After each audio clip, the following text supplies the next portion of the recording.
con Graciela Carta y Pablo Barín vamos desatando nudos para tratar de entender los problemas y aportar a una mejor educación para todas y todos. Para más nunca perder tu amor por la libertad. Conversando sobre educación hasta las 19. Que no se quede nadie sin aprender. Bueno, buenas tardes, estábamos esperando la señal de Mariquita ahí para saludarnos, porque nos dijo esperen, así que bueno, buenas tardes a todos, a todos los que nos están escuchando por ahí. Volvimos con nuestro programa de todos los jueves conversando sobre educación. Hola Graciela, hola Mariquita. Y sí, nosotros Hola. Nosotros siempre proponemos conversar, aunque sea una hora los jueves, conversamos sobre educación en un tiempo donde, bueno, todo nos invade, todo nos abruma, hay tantas cosas que preocupan. Vos sabés, Graciela, que yo cuando venía para acá decía como muchos de los temas que nosotros estamos tocando aquí y conversando, ¿no? Como la cuestión de la discapacidad, como la cuestión de las disidencias, como el tema de las evaluaciones de la calidad educativa y el que empezamos el programa anterior y vamos a seguir, que es las infancias en la televisión, están apareciendo con conflictos totalmente en todo este tiempo, ¿no? Realmente hay una... A ver, ¿por qué importa que toquemos estos temas siempre que sean temas de conversación con los demás? Porque uno va entendiendo, o se puede ir entendiendo, que la política atraviesa todo, claro, que no hay nada apolítico, y un poco tiene sentido repetirlo porque lo habíamos charlado cuando todavía teníamos la columna. Así es, que hay una visión apolítica de la escuela, de la educación. Hay muchos docentes que dicen, no, yo no tengo nada que ver con la política, yo no me meto en política, o lo peor también, a mí la política no me ha dado nada, sí, en un concepto de dádiva, ¿no? Y en realidad es fundamental pensar que nuestras vidas, como colectivo social que somos, están orientadas y dirigidas por decisiones políticas, políticas que definen, no sé, hasta cuánto vamos a cobrar de jubilación, claro, por ejemplo. Claro, y pensaba también algo que decíamos en aquellas columnas del año pasado, esto de que los docentes durante mucho tiempo se habían resistido a considerarse trabajadores, por ejemplo, que el gremio, la aparición del primer gremio de docente es en los años 70 recién, con la aparición de la CETERA, sí. Y ahora me pasaba algo parecido cuando escuchaba, por ejemplo, a los médicos y los profesionales de salud del Garrahan, ¿no? Porque escuchaba así testimonios de notas que hacían en los medios, que decían, yo nunca participé en política, claro, yo nunca participé en un sindicato, no solía adherir a los paros, pero esto ya supera todo, claro, esto... Se va rompiendo esa idea, ¿no?, de que el profesional no es un trabajador. Claro. En realidad todo aquel que necesita trabajar, producir para sustentar su vida, para sostener su cotidianidad, claramente es un trabajador. Puede ser un trabajador profesional, como en el caso de los médicos que lo están mencionando, incluso la docencia, que son trabajadores profesionales. Que a la docencia se la tiñó siempre, entre otras cosas, es una vocación, la vocación tomada como el llamado casi religioso, entonces el que lo hace por vocación es como que debe renunciar a lo material, y eso es lo que hace un par de días esa nefasta, porque no puedo decirlo de otro modo, diputada Lemoyne, que decía que bueno, si los médicos tenían un sueño y era el de ser médicos y esa era su vocación, tenían que asumir que iban a cobrar poco, claro, y si no se tenían que dedicar a otra actividad, ¿no? Pero como también lo charlamos en otra ocasión, todo esto que está pasando y que nos preocupa y nos ocupa, en realidad nos lleva a un eje fundamental, que es debatir qué país queremos, ¿no? Porque claramente en el desarmado de la salud pública, que el Garrahan sintetiza quizás lo más sensible a la sociedad argentina por lo que representa, pero más allá de eso, la salud pública está en crisis, y lo escuchamos al ministro de Salud sentado con un funcionario de Estados Unidos decir que no todo el mundo tiene derecho, que eso es que una eso hay que asumirlo, que eso hay que asumir, que no todos van a tener el mismo derecho a la salud. Traducido para la gente de a pie como nosotros, significa, si tenés plata, podés pagarte el tratamiento y vivir. Si tenés plata, te tenés que morir. Esa es tu opción. Y lo mismo con educación y con todos los servicios o todas las áreas del Estado que garantizan el acceso a ese derecho que está consagrado en la Constitución argentina, ¿no? Bueno, vamos a recordarles a quienes nos escuchan que estamos transmitiendo desde una radio que tiene una profunda vocación comunitaria, que no vive de la pauta oficial, que se sostiene con los recursos que aportan los que contribuyen, los que colaboran.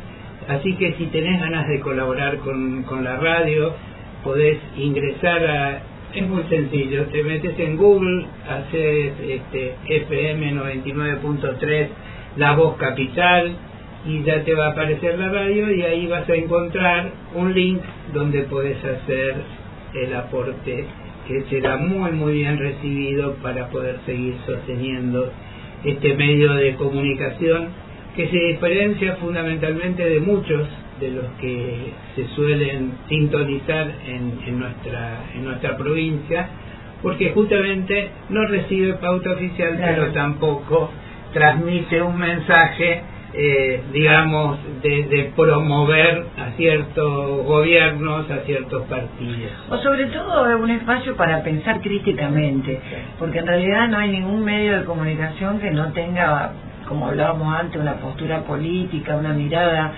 un sesgo de pensamiento. El tema es explicitar desde qué lugar se está hablando y hablar de todo lo que en otros lados no se habla. Y así un poco lo hacemos nosotros en torno a la educación. Hablamos desde un posicionamiento, tenemos una mirada acerca de lo que es la educación y por ahí vamos. Bueno, y si querés comunicarte con nosotros, mandarnos un mensajito, decirnos qué te parece el programa, hacer alguna pregunta, en fin, podés hacerlo con un WhatsApp al 3764-763712. Repito, 3764-763712, que por favor sea mensaje de texto, no grabado, porque si estamos al aire no podemos escucharlo. Bueno, y con respecto a la propuesta de hoy, es seguir conversando sobre lo que iniciamos el jueves pasado, que le dimos en llamar las infancias y la televisión, un poco también movidos a ese tema por los acontecimientos, ¿no?, que estaban sucediendo, que están sucediendo a nivel del canal Paca Paca, que es un canal infantil que tiene la misión de educar y de promover conocimientos en la infancia, y que, bueno, de repente su nueva dirección y su nueva orientación programática lo conduce a un espacio desideologizador, pero con ideología explícita, ni siquiera disimulada, explícita. Un poco de eso hablamos el programa anterior, y bueno, tuvimos algunos desperfectos, no sé si desperfectos, algunas dificultades técnicas, que queríamos pasar un audio de un programa de Radio con Voz, donde daba cuenta de esto que estamos comentando. La Noelia Barral Griguera, que conduce un programa y una periodista que está en varios medios, y ella hace referencia, pero lo interesante de ese audio además es que incluye un pedacito de un audio de un nuevo programa que se va a incluir en la programación de Paca Paca. Pero antes, decirle a todo nuestro público que siempre estamos compartiendo los programas que quedan en la página web de la radio, así que cualquiera puede escucharlos en cualquier momento, si no puede hacerlo en el instante en que se emite el programa. No está todavía el del jueves pasado, porque bueno, hubo un viaje aquí de la gente que se ocupa de ese tema, que viene a ser Marijita, viajamos juntos, Mariquita me señala, estuvimos en un plenario una reunión política, el plenario del Movimiento Derecho del Futuro en La Plata, y entonces, bueno, todo eso se fue demorando. Así que vamos a escuchar ese pequeño fragmento de la nota de Noelia Barral Grigera.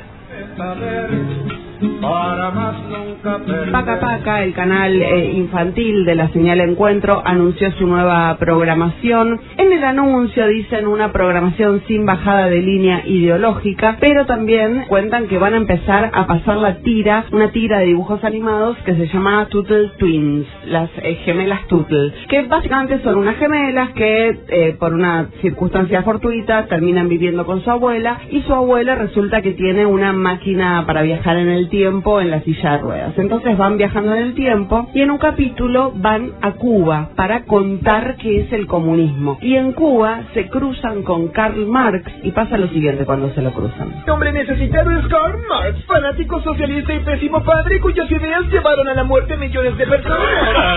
Es decir, mejor pensador del mundo. Hay más, por supuesto, porque las gemelas también viajan al pasado y se encuentran con Milton Friedman. $1 en oro fundido en una moneda de dólar. El problema es que el gobierno romano decidió hacer más monedas sin encontrar más oro. Estaban convirtiendo la misma cantidad de oro en aún más monedas. ¿Cómo se gana dinero solo con dinero? Exactamente, la pregunta correcta. La pregunta correcta, dice Milton Friedman, que después la termina de responder de esta manera. Eso es porque lo es, y los gobiernos lo hacen todo el tiempo. Entiendo ahora. Cuando se hace trampa para crear nuevo dinero, se logra que el dinero de los demás valga menos. Mira cuánto más liviano es. Exactamente. Cuando el dinero se vuelve menos valioso, necesitas más dinero para comprar las mismas cosas. El nuevo Paca Paca, chicos, ahí están. Pero casi... Estamos todos con las manos en la cabeza, así, abriendo la boca, asombrados de no poder creer que se escuchen semejantes cosas como propuesta para los niños, ¿no? Sí, y desde una perspectiva de un enunciado que dice que van a desideologizar el canal Paca Paca. Bueno, como estábamos hablando, es decir, desideologizar es ponerle otra ideología en todo caso, sí. Porque no hay ningún mensaje, ningún contenido que sea séptico. El tema es que es burdo lo que están por hacer, es burdo, y además me parece sobre todo una falta de respeto a la infancia. Bueno, una falta de respeto a los niños. Y creo que ahí, Graciela, conviene recordar un poco algunas de las cuestiones que estuvimos conversando con Patricia Redondo en el programa anterior. Patricia Redondo es una pedagoga que fue convocada cuando se empezó a armar el canal Paca Paca para un poco hacer todo el sustento y el fundamento y de cómo iba a enfocarse, digamos, la actividad de un canal educativo para niños. Y como ella misma nos contaba, bueno, al principio nosotros no teníamos idea, nunca habíamos hecho esa actividad. Pero por otro lado, los que venían del campo de la comunicación tampoco sabían de la niñez, tampoco sabían de la educación, y entonces empezaron un trabajo. A mí me sorprendió todo lo que ella relató, la delicadeza, la conciencia compenetrada de a quién era el destinatario, ¿no? A quién iba dirigido. Claro, contaba, por ejemplo, y por eso les recomendamos que cuando esté en la página el programa del jueves pasado lo escuchen, particularmente en la entrevista a Patricia Redondo. Ella nos contaba, por ejemplo, que bueno, de pronto en un momento dijo, bueno, ustedes tienen que conocer cómo son los niños, así que vamos a ir a observar chicos jugando en la plaza, chicos jugando en la escuela, chicos haciendo distintas actividades, para poder focalizar la mirada de alguien que tiene que generar contenidos, pero que por ahí nunca se puso a pensar, bueno, qué es un niño, cómo mira el niño al mundo, cómo son sus intereses, en fin. Ella lo define, y creo que lo conversamos también con ella, que toda la infancia es un enigma, en la medida de que es un universo a desarrollarse, a descubrirse, y que en realidad, creo yo, la intención fue orientar un espacio educativo y en televisión que le ayuda al niño a recorrer ese camino del descubrimiento, de la admiración, del asombro, de la magia, Me pareció interesante cuando ella recalca que tuvieron que ver también con mucho cuidado los colores, ¿no? Para respetar todo lo que tenía que ver con ese universo que estaban descubriendo a partir del programa que estaban diseñando, los programas.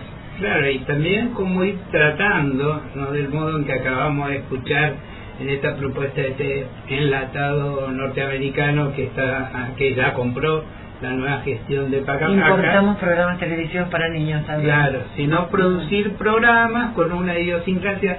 Algo muy importante también que destacaba Patricia, y que uno mirando la producción de Paca Paca en aquel momento ve es su sentido profundamente federal. También. Los personajes no son todos chicos solamente de Buenos Aires. La Pampa Húmeda, ¿no es cierto? Son chicos de todo el país. De hecho, uno de los personajes quizás icónicos de Paca Paca, que es Samba, es un chico de Clorinda Formosa, ¿no? Con todas las características. Y después, por ejemplo, hubo todo un ciclo de Samba y Nina, que es su amiga, que es una chica de origen afro, que él conoce en un viaje en el tiempo, en la época colonial. Claro, y que él conoce a Nina y con ella va a ir haciendo viajes, por ejemplo, por todo el país, y en cada uno de los lugares van rescatando, conociendo las costumbres, la comida, las características de la geografía, pero todo pensada desde la mirada de un niño. Claro, entonces que no quiere decir una media mirada, ni tonta, ni banal, sino la mirada de un niño.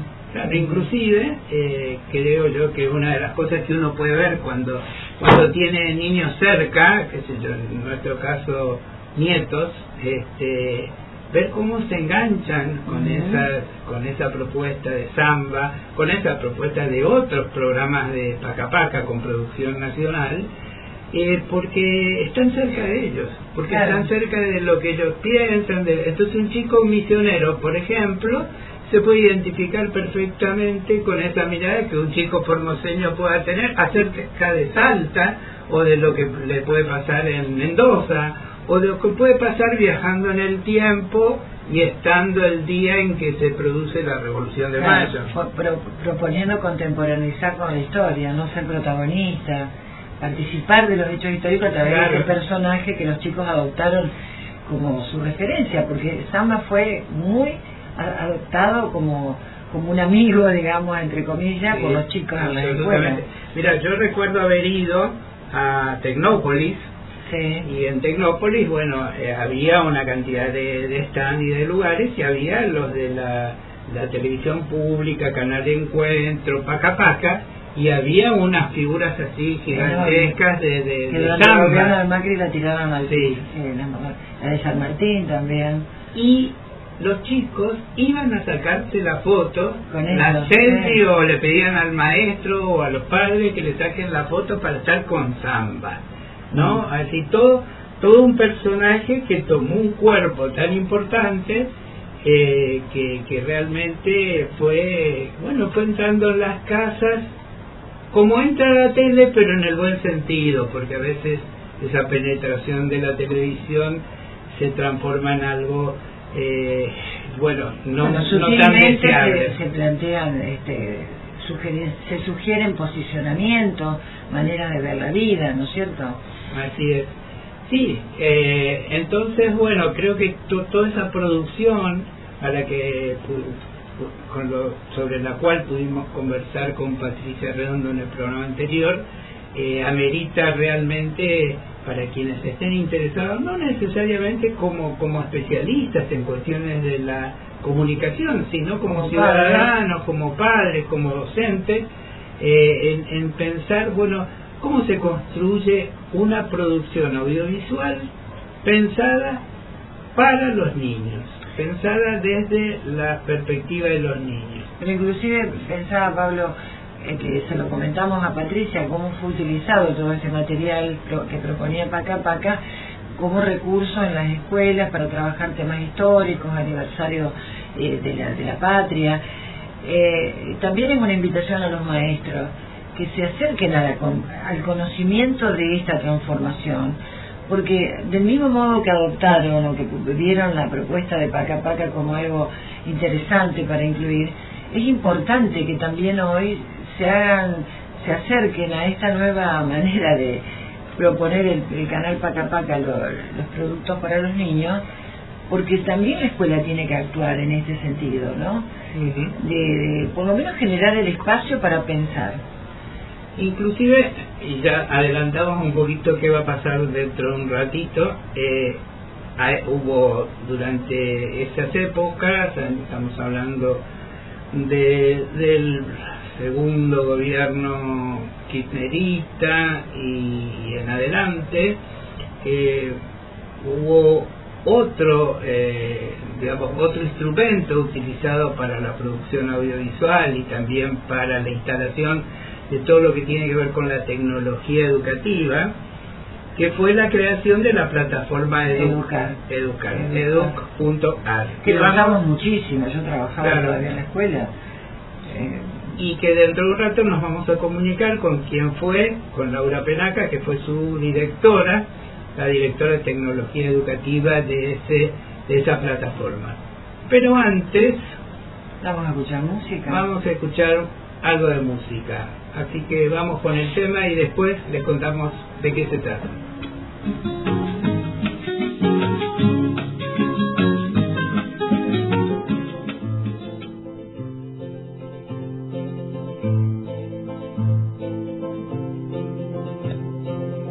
En esta ocasión ando un poco confundido, pues desde pequeño siempre me han repetido que para ser grande en la vida hay que estudiar, que es el mejor legado que me pueden dar.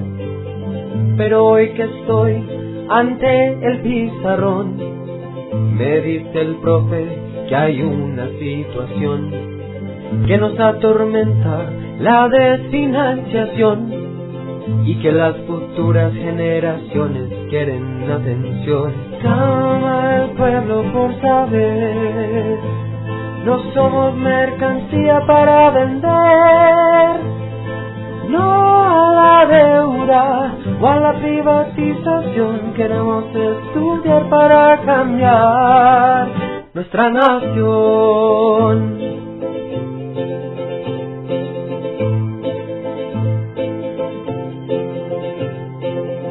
¿Qué pasará con el niño sin recursos? El que de entrada ya está fuera de concurso, el que sus padres apenas tienen para comer, porque el Estado ahora se niega a proveer, porque preferimos ahogarnos en la guerra, financiando a los que desangran nuestra tierra. ¿Acaso no es más fácil comprar cuaderno y lapicero que mantener los fusiles y morteros? Clama el pueblo por saber, no somos mercancía para vender, no a la deuda o a la privatización, queremos estudiar para cambiar. Clama el pueblo por saber, no somos mercancía para vender, no a la deuda o a la privatización, queremos estudiar para cambiar, queremos estudiar para cambiar, queremos estudiar para cambiar.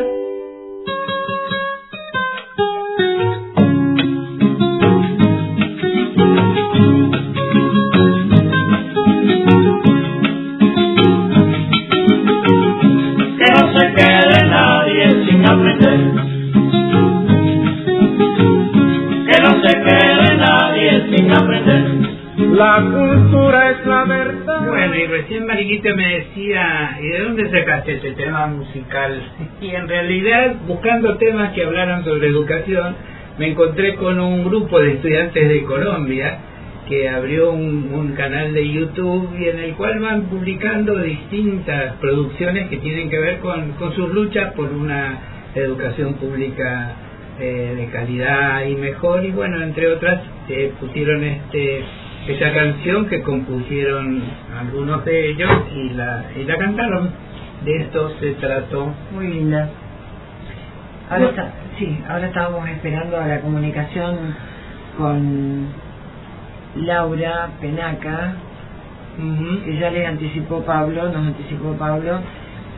que tuvo que ver con la programación de la página la plataforma educativa.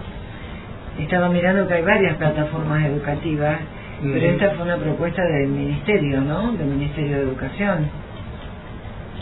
Exactamente. Laura Penaca estuvo durante el 22 y el 23 y fue directora de tecnología educativa en Educar.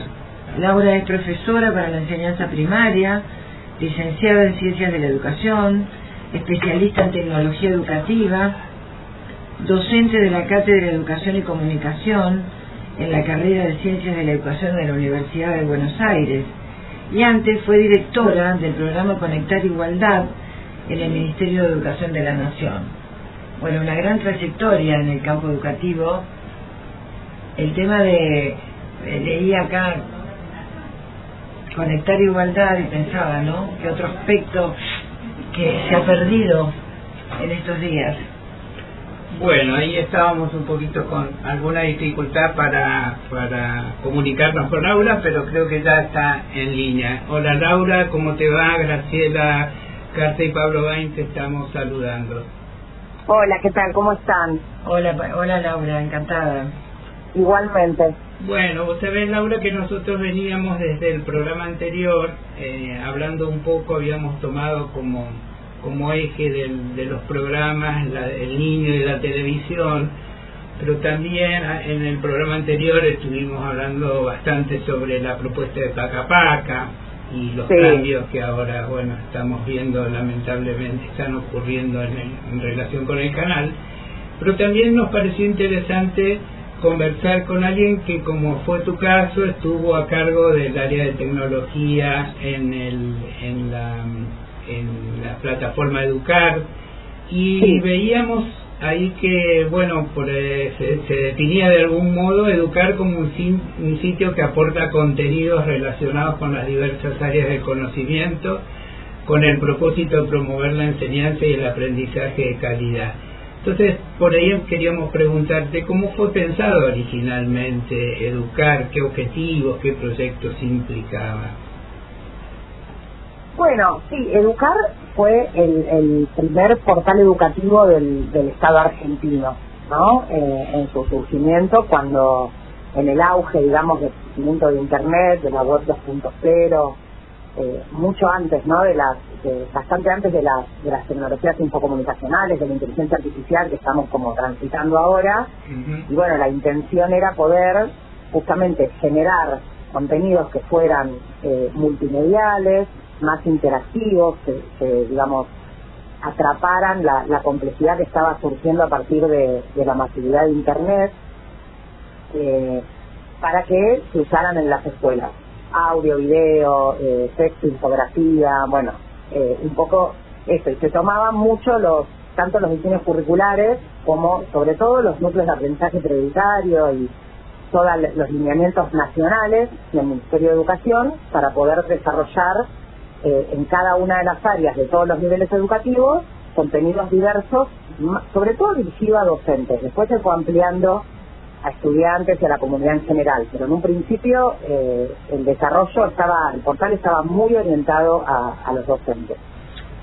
Claro, estaba pensando mientras te escuchaba que coincide toda esta propuesta del portal con el acceso que tuvo toda la docencia, por ejemplo, a las computadoras, ¿no?, con el programa Conectar. Claro, el portal surge con anterioridad a Conectar Igualdad, pero cuando empiezan los programas de distribución de dispositivos, ya sea Conectar Igualdad, como después fue Primaria Digital, algunos otros programas también de distribución de dispositivos que se dieron primero en algunas provincias, Educar cumplió un rol fundamental porque empezó a desarrollar contenidos no solamente que estaban disponibles en el propio portal, sino que equipaban los sistemas operativos de las compus. Entonces ahí, por ejemplo, se armaron los escritorios, los llamábamos, que en todas las computadoras de Conectar Igualdad y de Primaria Digital había, según el nivel, una serie de contenidos y recursos que estaban preinstalados en las computadoras. Eso también fue un desarrollo de... Después lo mismo aparecía en el portal. Y también tuvo un papel crucial en el diseño y el desarrollo de cursos autoasistivos, de posgrados, toda una línea de formación virtual que se hacía también a través del portal. Claro.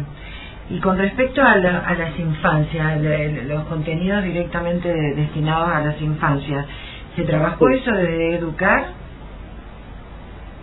Sí, Educar tiene ahí, tuvo, digamos, fuertes articulaciones con un montón de organismos y con otros ministerios para generar contenidos específicos, como les decía, que ya iban más allá, después de las escuelas y de los y las docentes, más allá que tiene un foco muy grande ahí.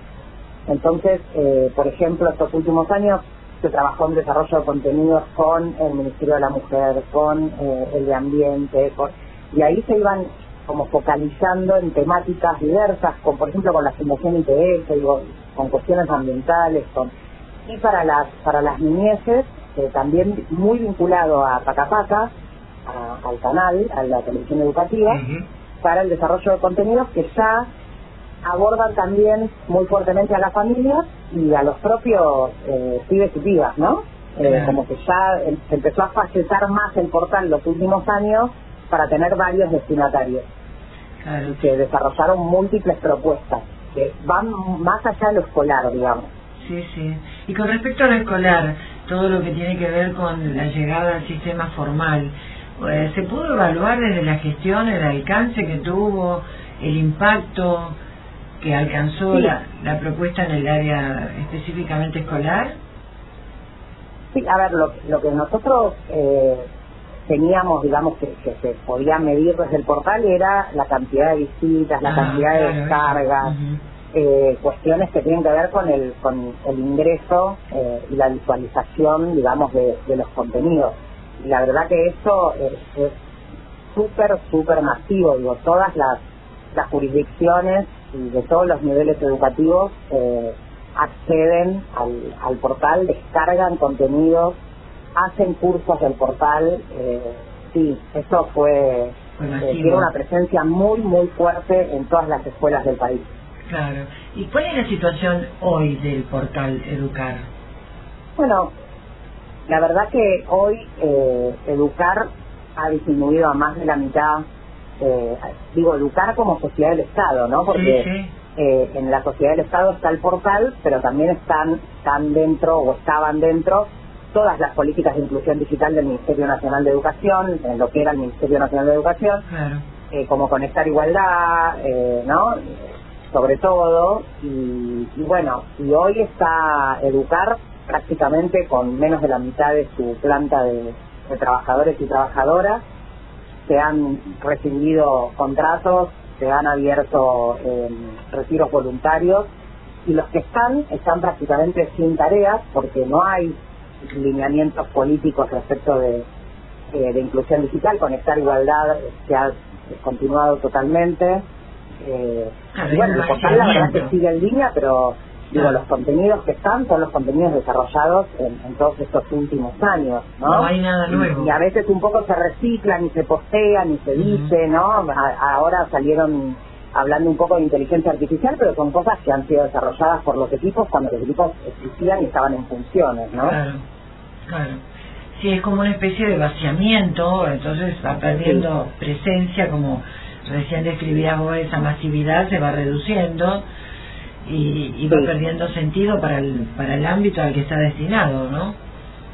Sí, además hubo recortes fuertes de contenidos que estaban en el portal y que ahora no están. Por ejemplo, muchos contenidos de ESI fueron dados de baja al portal, y otros también, con lo cual también se pierde un acervo histórico, digamos, que había, digamos, que había sido sostenido por múltiples gestiones de gobierno y que en este caso, bueno, está totalmente censurado. Claro.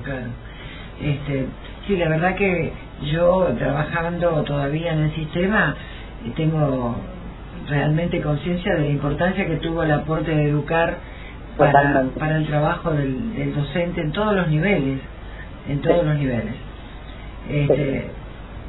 Y habría una cosa que uno, empieza a mirar cómo, digamos, las actuales políticas del gobierno han sido en relación con los medios y con los medios, digamos, públicos, o los van, digamos, vaciando, como decía Graciela recién, refritan cosas que ya fueron producidas en otro momento, o ponen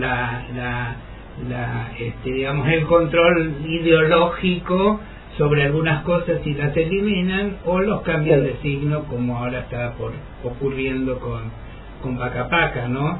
Esto es un poco, me parece, lo que está ocurriendo hoy, cuál es, digamos, el destino de estos proyectos tan interesantes, tan potentes, en una triste realidad que hoy nos toca vivir, ¿no?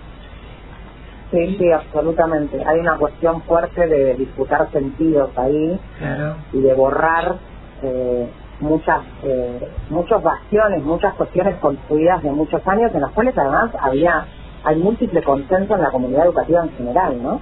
Claro. Bueno, un poco lo que hablábamos con Pablo, uno espera que la docencia, como decíamos antes, que tanto accedió a esos aportes importantísimos para trabajar, para construir su enseñanza, también hoy tengan una postura crítica frente a esta situación que se presenta de vaciamiento, de formación. Claro.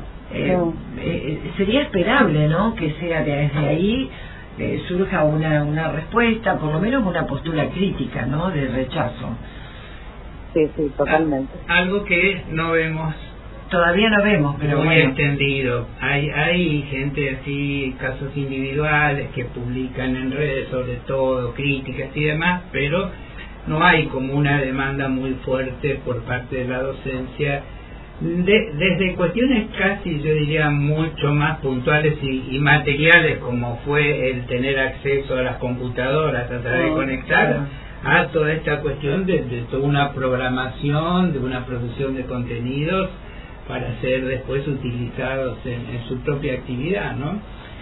A veces pasa que lo urgente tapa lo importante, porque también al llevar los salarios a una situación casi de indigencia, bueno, también la pelea pasa por ese lado y se van desviando los objetivos más grandes que tienen que ver con todo esto, ¿no? Sí, eso te iba a decir, es como que estamos todo el tiempo, ¿no?, respondiendo a ataques y a una deshumanización absoluta en los derechos más básicos para, digamos, ¿no?, para la vida, para el procedimiento de la vida. Y bueno, y entonces hay cosas que quedan como, viste, un poco corridas, pero sí, totalmente. Nos llevan a discutir cosas que no pensábamos volver a discutir. Eso, que no pensábamos tal cual. Y otra cosa, ¿no?, que uno se queda con una sensación amarga, es de pensar que ustedes, así como otros medios, como los medios públicos, como Encuentros, como Paca Paca, como Deporte TV y demás, como como la plataforma Educar, fueron formando equipos profesionales muy interesantes para eso que mencionás es un punto importantísimo. La formación de equipos que no existían además, porque son equipos multidisciplinarios que combinan, digamos, que tejen una trama para poder desarrollar los contenidos. Vos pensás que en Educar teníamos diseñadores, pedagogos, especialistas en sonido, en multimedia, o sea, y todo eso trabajaban juntos para poder generar un contenido que era totalmente unificado e integrado, ¿no? Bueno, eso se pierde y eso es muy fuerte porque después es muy difícil de volver a construir. Tal cual, y ni siquiera porque mirándolo desde el punto de vista economicista estrictamente, la inversión que ha significado para el Estado argentino, y que hoy se dilapide todo eso graciosamente, no graciosamente, cruelmente. Tal cual. Y tristemente. Bueno, Laura, La verdad que un placer conversar con vos, muy importante, interesantísimo todo lo que nos pudiste contar, y agradecerte que hayas participado con nosotros de esta conversación. No, por favor, muchas gracias a ustedes por poner el tema también, ¿no?, en los medios y en agenda, que a veces también es invisibilizado. También gracias. Es cierto. Bueno, hasta pronto, gracias. Bueno, muchas gracias. Bueno, que chao, bien. buenas noches. Chao, chao. Y que el entusiasmo vibre con el mensaje sagrado de nuestro apóstol amado, ser culto para ser libre.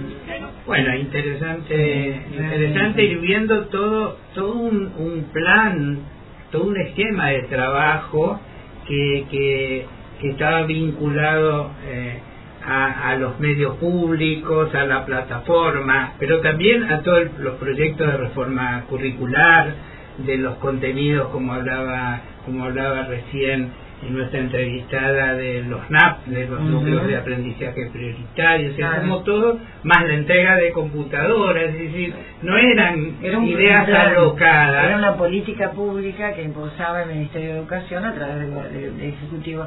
Y también pensaba, ¿no?, en perspectiva todo se ve mejor, pero en ese proceso de desarrollo de estas propuestas, y esto es estrictamente una opinión, creo que faltó una política de comunicación que diera cuenta a la sociedad de esta importante acción que se estaba desarrollando.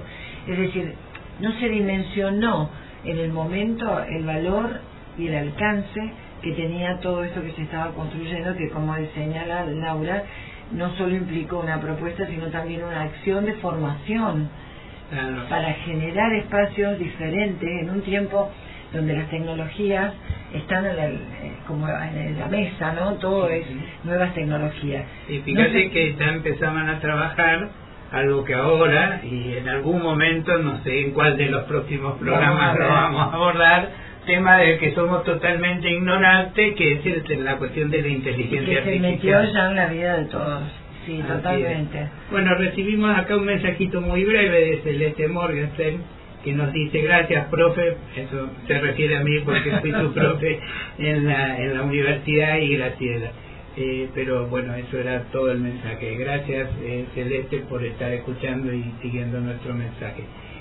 Nuestro programa, quiero decir. Bueno, y también nos interesó saber, qué pasa acá en la provincia de Misiones respecto a la producción de contenidos audiovisuales para las infancias. Y entonces yo me contacté con Mariana Lombardini, que es integrante del Instituto de Artes Audiovisuales de Misiones, y ABIM, para preguntarle qué había en nuestra provincia, si se había estado trabajando en algo.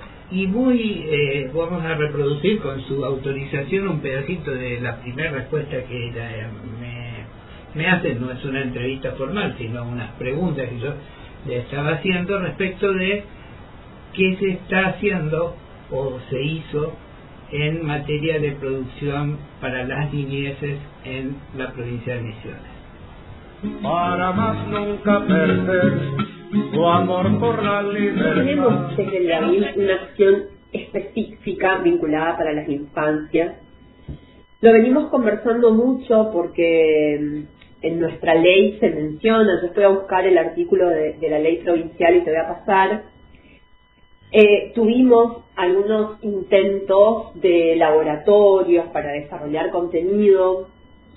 Son muy poquitos los realizadores que han incursionado y se han interesado en esa dirección. Creo que recuperar la experiencia, que te puedo pasar el contacto también con Marisa Hassan. Ella en ese momento estaba a cargo de la gerencia de fomento y trabajó sobre una incubadora de proyectos para las infancias. Y bueno, ellos son uno de los pocos realizadores que generó, de hecho, la primera película, que es Cara Sucia, no sé si vos la viste, es de la productora de Marisa y de Gastón, que sería como súper lindo, porque ellos hicieron todo un recorrido y un camino en relación al contenido audiovisual para las infancias, que estaría bueno recuperar. Lo que nosotros por ahí hacemos Ya otro audio que me estaba haciendo.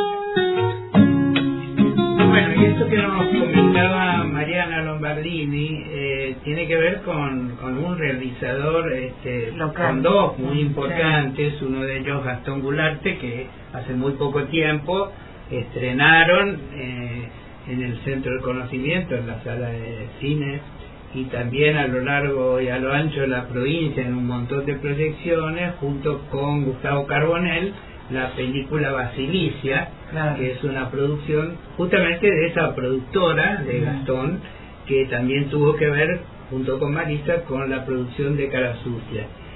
Una cosa que después de intercambiar algunos audios con Mariana observé de casualidad en Instagram, es que ahora estaba organizando un taller, el IABIM, un taller para producir videos para los niños, o sea que los niños fueran productores para aprender a hacer videos. Claro. Debe ser algo bien interesante. Sí.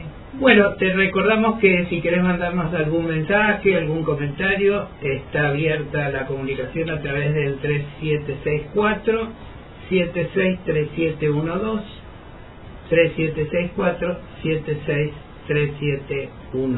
Solo quería recordar, porque también, aunque esto es lo actual, que en la provincia de Misiones, la experiencia que inicia un poco este tema de lo audiovisual como material educativo, estuvo generado en el CIPTED, que todavía existe, pero bueno, creo que perdió bastante de la fuerza y la presencia que tuvo en sus orígenes.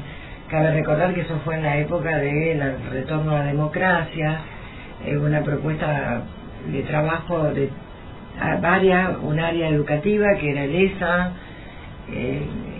destinado a los jóvenes de las zonas rurales que no tenían escuelas secundarias cercanas, y que la verdad fue una experiencia notable porque accedieron muchísimas personas mayores de 18 años que no tenían secundaria cubierta a esa oferta educativa.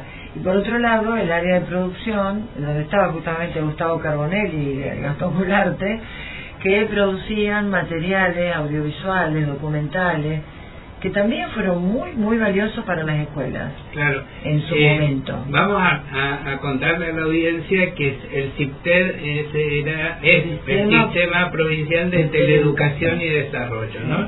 Y que también tuvo interesantísimas producciones, por ejemplo, una serie de videos, de películas de mediometraje de Ana Zanotti, por ejemplo. Bueno, hubo Mujeres de las Dos Orillas, por ejemplo, que habla del tema de el tránsito entre Encarnación y Posadas, muy. Hay otras sobre las fronteras en la zona de fronteriza entre Brasil y Argentina y la escuela. O una de los maestros rurales, que también recoge toda la historia de cómo vienen los maestros de Entre Ríos y se van instalando en la provincia de Misiones. No sé qué se hizo de ese material, la verdad que no lo sé. Yo lo que sé, porque me interesaba para el desarrollo de actividades en la universidad, que se lo tuve que pedir a Ana, a la cineasta que lo hizo, porque desconozco. Si el material se transformó en estos nuevos sistemas de reproducción, porque antes eran, quiero decir que esto es una cosa ya histórica, ¿no? Prehistórica, eran los videos cassette. Ahí está. Claro, y después también yo llegué lo tengo en soporte de CD. Bueno, por eso no sé si todo ese material que tenía el CIPTED. Y también el CIPTED en el área de producción hizo una interesante película o serie, yo no recuerdo ahora el formato, que la dirigió Eduardo Viñona, que fue sobre Horacio Quiroga. Horacio Quiroga, que vino a trabajar este actor que, bueno, no me acuerdo su nombre, que hizo también de Perón. Sí, bueno, me voy a acordar. ¿Te acordás cuando nos acordábamos? Sí, ya lo acabo de acordar. Bueno, y dejando un poco el CIPTED y toda esta cuestión que venimos charlando de la producción audiovisual. Víctor Laplace, Pablo Medino, salió del disco rígido. Muy bien ahí, bien ahí. Vamos a dedicarle el último tramo de nuestro programa a una sección que abrimos hace un tiempo, que se llama Educadores Latinoamericanos, y que habíamos pensado para la semana pasada empezar seguir con con esta sección, tomando la trayectoria de Gesualdo Sosa, un maestro e intelectual uruguayo, y vamos a escuchar primero unos fragmentos de una producción muy interesante de la Universidad Pedagógica de Argentina sobre el tema. Nadie sin aprender, nadie deje transcurrir esta ocasión. En 1921 ingresa al Instituto Normal de Varones y, 4 años después, culmina sus estudios recibiéndose de maestro. En 1922 obtiene un cargo de maestro en la Escuela número 1 de Montevideo, mientras da sus primeros pasos en el periodismo y en la poesía. Tras reiteradas discusiones con el director de la institución, solicita un traslado y en el año 1928 comienza a desempeñarse como maestro en la Escuela número 56 de Canteras del Riachuelo, departamento de Colonia.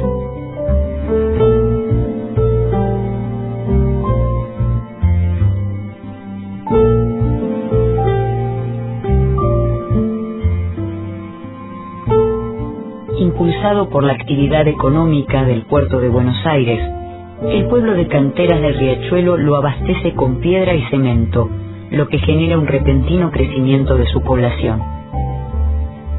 Los alumnos de la escuela provienen de contextos familiares, sociales y económicos en los que las vidas de los niños son signadas por el hambre, la explotación y el trabajo duro. Que en una pequeña escuela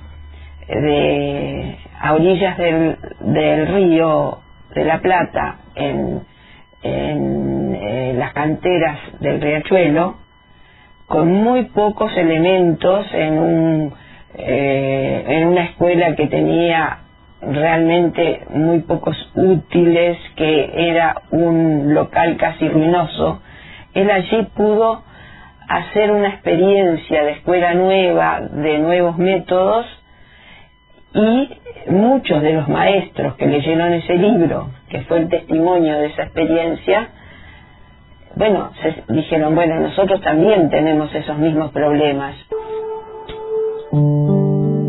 Gesualdo se presenta como una figura típica del romanticismo pedagógico revolucionario, que conduce en soledad una experiencia que luego tendrá gran impacto en el mundo educativo.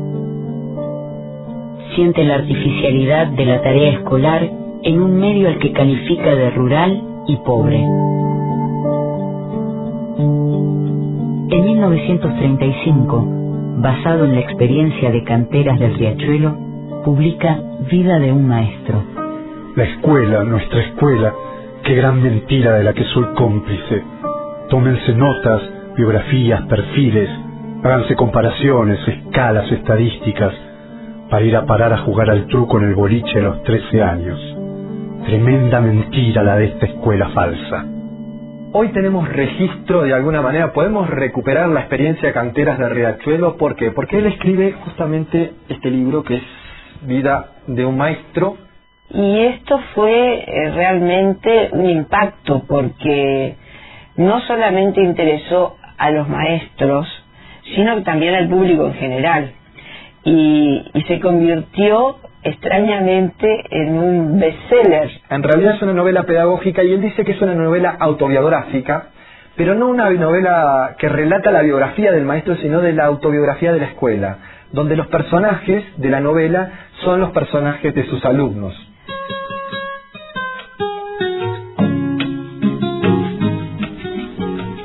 Bueno, mucha tela para cortar sobre la historia de Gesualdo, que seguramente nos va a quedar corta, pero sí podemos mencionar, como se decía ahí, una obra fundamental, Vida de un maestro, que como decían, atravesó las fronteras de la bibliografía pedagógica para hacer más del público en general. Claro, pensaba una producción literaria, ¿no? que te permite pensar, ¿no?, lo que estamos trabajando o comentando de Gesualdo, porque cuando él hace la crítica a la escuela, que a veces se dice que la escuela es indispensable, que todo el mundo tiene que ir a la escuela, estamos de acuerdo. Ahora, ¿qué escuela, no? ¿Qué modelo de escuela? Porque hay una escuela que está pensada para fortalecer las condiciones, el status quo social, digamos, claro, la reproducción eterna de las desigualdades, las condiciones materiales. Él plantea justamente una escuela que salga de ese esquema reproductor y que transforme esa situación de desigualdad en una situación de mayor justicia.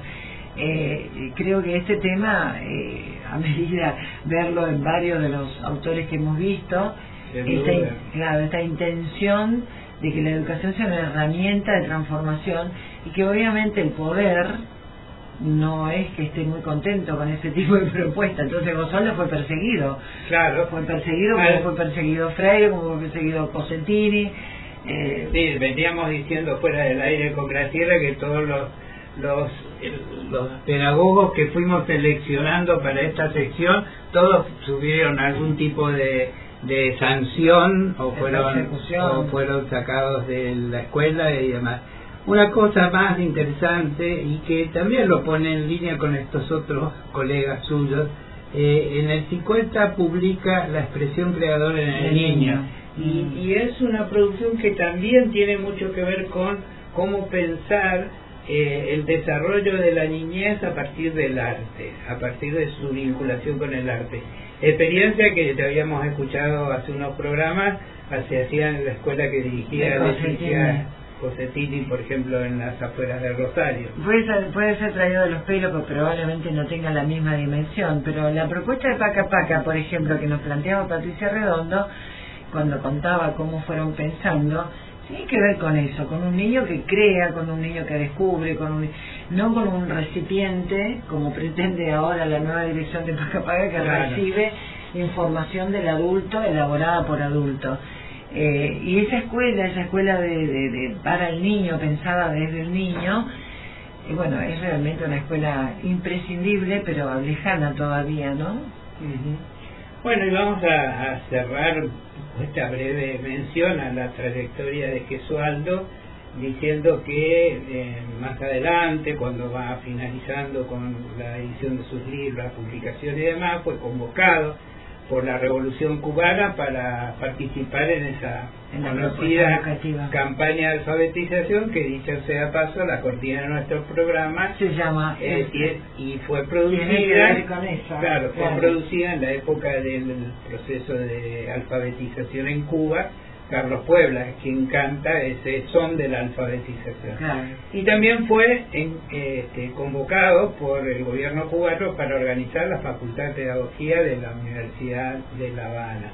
O sea, un prolífico educador latinoamericano. Pero con el tiempo se nos va yendo, nos está esperando ya Eduardo en línea para el próximo programa, para escuchar sus tangos. Así que nos vamos a ir despidiendo con aunque sea un pedacito de un tema musical que se llama Hay que transformar la educación. En línea con lo que estamos diciendo. En línea con lo que estamos diciendo. Nos volvemos a ver o a escuchar el jueves próximo a partir de las 18. Una cosa, el domingo votamos. Y más allá de que votemos, no dejemos de votar. Es no solo es un derecho, es una obligación como ciudadanos comprometernos con la permanencia y la construcción de esta democracia. Y bueno, y ya que estemos atentos a quienes hace muy poquito, hace unos días, votaron en contra o se ausentaron en el tratamiento de leyes en el Congreso en favor de los jubilados, en favor de los discapacitados, y se retiraron del tratamiento de la defensa del Hospital Garrahan. Así que busquemos bien nuestros representantes. Algunos de ellos están siendo hoy candidatos nuevamente con total descaro, o quizás haya gente que le guste votar en contra de sí misma y los elija. Voten bien, no solamente voten bien. Voten bien. Hasta la próxima. Hoy te voy a contar